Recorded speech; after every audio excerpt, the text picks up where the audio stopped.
August 16, 2024 విజయమునకు రహస్యములు. మన ప్రభువైన యేసుక్రీస్తు సిలువయందు తప్ప మరి దేని యందును అతిశయించుట నాకు దూరమవునుగాక. గలతీలకు రాసిన పత్రిక 6వ అధ్యాయము 14వ వచనము. దేవుడు కొందరిని ఎన్నుకొని వారిని సిద్ధపరిచి జయ జీవితమును నేర్పించి సాతాను పన్నాగములను ఓడించినట్లు చేయును. దేవుడు తన గొప్ప ఉద్దేశములను నెరవేర్చుటకు అనేక జనములపై ఆధారపడడు. ఆయన తన నిత్య జీవము అన్ని తరగతుల వారికి ప్రజలందరికీ ఇచ్చును.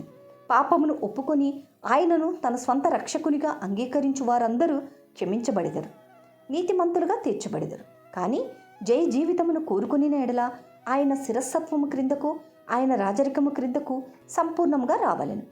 జీవితంలో ప్రతి చిన్న విషయంలోనూ ఆయన అధికారం క్రింద ఉండవలెను. అనేక పర్యాయములు మనము మన హృదయములలో తిరుగుబాటు చేసి ఆయన శిరస్సత్వము క్రిందకు రాము. అందువలన మనము నష్టపోవచ్చున్నాము. దేవుడు ఆత్మల రక్షణకై మనలను వాడుకొనవచ్చును. కానీ ప్రభువు ఆధీనములోనికి మనము సంపూర్ణముగా దాని ఎడల జయ జీవితమునందు ఆనందించలేము.